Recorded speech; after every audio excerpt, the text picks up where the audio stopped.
এই বিএনপি জিয়াউর রহমানের বিএনপি না, এই ধরনের একটা ন্যারেটিভ বাজারে আছে। এবং তারা বলতে চাচ্ছেন যে বিএনপি জিয়ার আদর্শ থেকে দূরে সরে গেছেন, এবং অনেকে পয়েন্ট আউট করছেন, আমরা নিজেরাও দেখছি যে শাহবাগ বিএনপির উপর ভর করেছে। তাদের একটা সুপ্ত প্রত্যাশা আছে যে বিএনপি তারেক রহমানের অধীনে আবারও জিয়াউর রহমানের আদর্শে ফিরে আসবে এবং শাহবাগকে প্রত্যাখ্যান করবে। এখানে আমার একটা কথা বলতে হচ্ছে আপনাকে। সেটা হলো যে আমরা গত ১৬টা বছর দেখেছি আওয়ামী লীগের তরফ থেকে যখন বারবার বলা হইছে, নানা পর্যায়ের নেতারা বলছে যে প্রেসিডেন্ট জিয়াউর রহমান ছিলেন রাজাকার। তখন সুর মিলিয়ে কিন্তু শাহবাগও বলছে যে মানে জিয়া রাজাকার। কিন্তু কি এমন হইল যে বিএনপি যখন নির্বাচিত হলো, শাহবাগ এরা মানে টিএসসিতে আনন্দ উল্লাস করছে, এবং এর পেছনে নেপথ্যের কারণগুলো কি হইতে পারে? কেন হঠাৎ করে না, তারা কি হয়েছে সেটা তো খুবই স্পষ্ট। আচ্ছা। বিপ্লব হয়েছে একটা, হুম, হুম। যার ফলে আওয়ামী লীগ বিলীন হয়ে গেছে। আচ্ছা, আচ্ছা।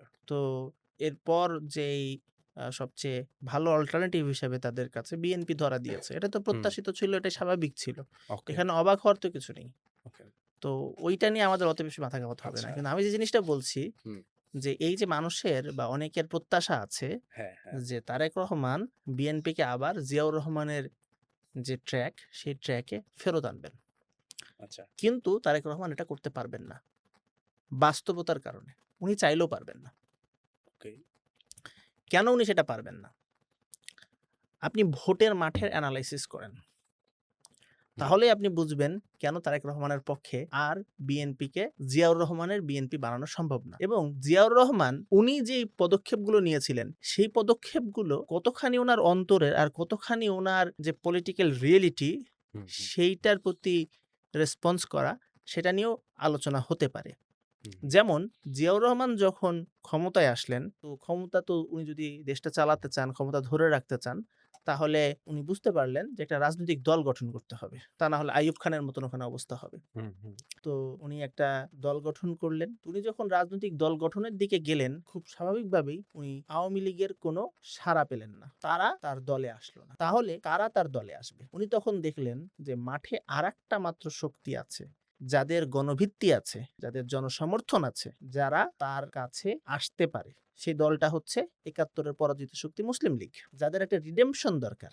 বিবিধ কারণে যারা বর্তমানে রাজনীতি করতে পারছে না, তারা অতীতে এমপি নির্বাচিত হয়েছে, হ্যাঁ, হুম, হুম, এমএলএ, এমএনএ নির্বাচিত হয়েছে হুম, হুম। পাকিস্তানে, এবং তাদের গণভিত্তি আছে, ওকে। এলাকায় পরিচিতি আছে।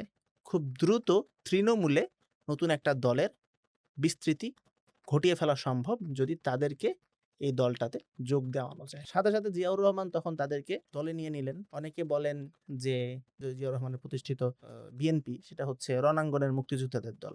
হ্যাঁ, এটা সত্য যে ৭১ সালে বিএনপি নামক কোনো দলের অস্তিত্ব না থাকলেও বিএনপিতে প্রচুর রণাঙ্গনের মুক্তিযোদ্ধা তারা যোগ দিয়েছিলেন।